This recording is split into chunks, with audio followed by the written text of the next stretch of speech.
Nehemiah's various reforms.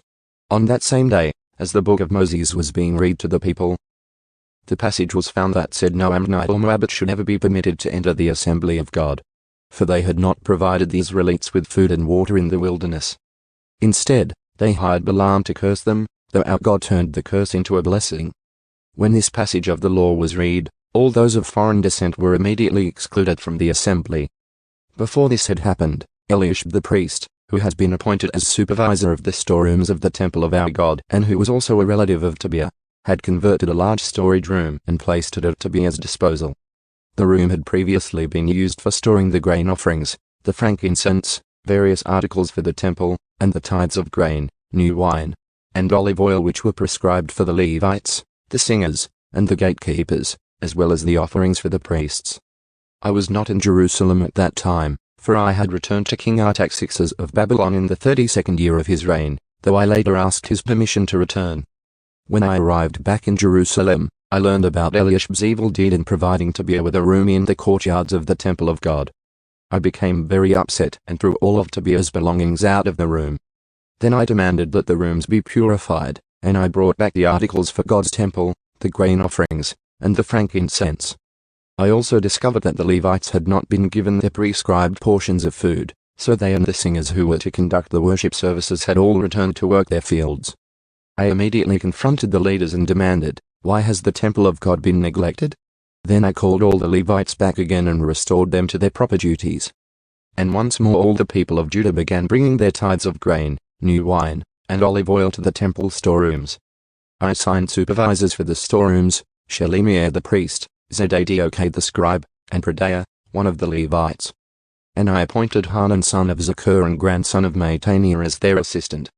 These men had an excellent reputation, and it was their job to make honest distributions to their fellow Levites. Remember this good deed, O my God, and do not forget all that I have faithfully done for the temple of my God and its services. In those days I saw men of Judah treading out their winepresses on the Sabbath. They were also bringing in grain, loading it on donkeys, and bringing their wine, grapes, figs, and all sorts of produce to Jerusalem to sell on the Sabbath. So I rebuked them for selling their produce on that day. Some men from Tyre, who lived in Jerusalem, were bringing in fish and all kinds of merchandise. They were selling it on the Sabbath to the people of Judah, and in Jerusalem at that. So I confronted the nobles of Judah. "Why are you profaning the Sabbath in this evil way?" I asked. "Wasn't it just this sort of thing that your ancestors did that caused our God to bring all this trouble upon us and our city? Now you are bringing even more wrath upon Israel by permitting the Sabbath to be desecrated in this way." Then I commanded that the gates of Jerusalem should be shut as darkness fell every Friday evening, not to be opened until the Sabbath ended. I sent some of my own servants to guard the gates so that no merchandise could be brought in on the Sabbath day. The merchants and tradesmen with a variety of wares camped outside Jerusalem once or twice. But I spoke sharply to them and said, "What are you doing out here, camping around the wall? If you do this again, I will arrest you."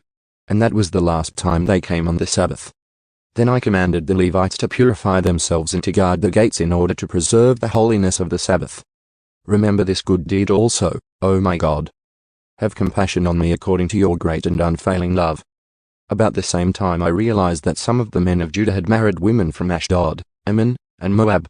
Furthermore, half their children spoke the language of Ashdod or of some other people and could not speak the language of Judah at all. So I confronted them and called down curses on them. I beat some of them and pulled out their hair. I made them swear in the name of God that they would not let their children intermarry with the pagan people of the land. Wasn't this exactly what led King Solomon of Israel into sin? I demanded. There was no king from any nation who could compare to him, and God loved him and made him king over all Israel. But even he was led into sin by his foreign wives. How could you even think of committing this sinful deed and acting unfaithfully toward God by marrying foreign women? One of the sons of Joiada son of Eliashib the high priest had married a daughter of Sanballat the Horonite, so I banished him from my presence. Remember them, O my God, for they have defiled the priesthood and the solemn vows of the priests and Levites.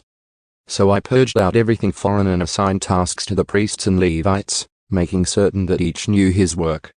I also made sure that the supply of wood for the altar and the first portions of the harvest were brought at the proper times. Remember this in my favor, O my God.